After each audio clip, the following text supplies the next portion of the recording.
યાત્રાધામ અંબાજીમાં ગબ્બર ટેકરીથી અંબાજી મંદિર સુધી ₹1,632 કરોડના ખર્ચે ભવ્ય શક્તિ કોરિડોરનું નિર્માણ કાર્ય પૂરજોશમાં ચાલી રહ્યું છે।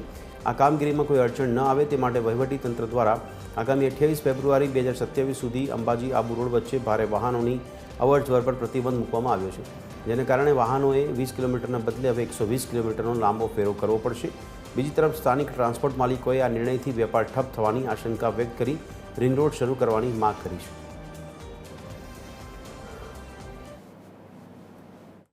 100 કિલોમીટર ડિફરન્સ પડે એટલે એટલો કોઈ ભાડું અમને આપશે એટલે બંધ જ રાખવી પડે ને ગાડીઓ, મોટી અસર પડશે।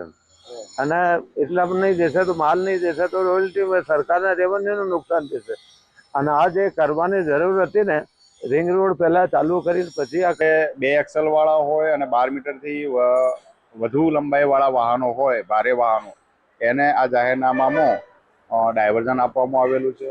હાલ પૂરતું આપણે એસટી બસ જે 12 મીટરથી ઓછી લંબાઈ વાળી છે, તમામ બસોનું પરિવહન અંબાજી આબુ રોડ વચ્ચે ચાલુ જ છે। અને હાલ માર્ગ મકાન વિભાગના અધિકારી સાથે વાત થઈ એ પ્રમાણે એસટી બસનું સંચાલન ચાલુ રહે છે।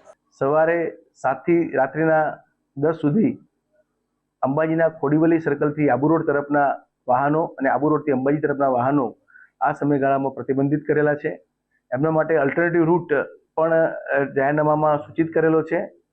ખોડીવલી સર્કલથી આબુ રોડ જતા વાહનો માટે અલ્ટરનેટિવ રૂટ અને આબુ રોડથી અંબાજી આવતા વાહનો માટે ભારે વાહનો એટલે 12 મીટરથી મોટા જે હેવી વ્હીકલ છે એના માટે અલ્ટરનેટિવ રૂટ વાયા પાલનપુર થઈ અને એ રીતે આખો રૂટ ડાયવર્ઝન પણ જે રીતે યાત્રાધામ અંબાજી ખાતે જે કોરિડોરનું કામગીરી જે શરૂ થઈ છે તે કામગીરીને લઈને જે મોટા જે વાહનો છે તે વાહનોને ડાયવર્ઝન આપવામાં આવ્યું છે। જે રીતના આપણે દ્રશ્ય બતાવીશું કે જે અંબાજી ખાતે આવેલું જે આ ડીકે સર્કલ છે તે ડીકે સર્કલથી જે ખેડબ્રહ્મા બાજુથી આવતી જે વાહનો છે તે વાહનોને દાતા તરફ ડાયવર્ઝન આપવામાં આવ્યું છે। જે અંબાજીથી જે આબુ રોડ જતી જે વાહનો છે તે વાહનોને હાલમાં પ્રતિબંધ મૂકવામાં આવ્યો છે। જે રીતના કલેક્ટરના આદેશ મુજબ જે પરિપત્ર જાહેર કરવામાં આવ્યું છે કે જે મોટા જે વાહનો છે તે વાહનો સવારે 7 વાગ્યાથી લઈને રાત્રિના 10 વાગ્યા સુધી જ આબુ રોડ તરફ જઈ શકશે અને જે વાહનો છે તે વાહનોને હાલમાં પ્રતિબંધ મૂકવામાં આવ્યો છે।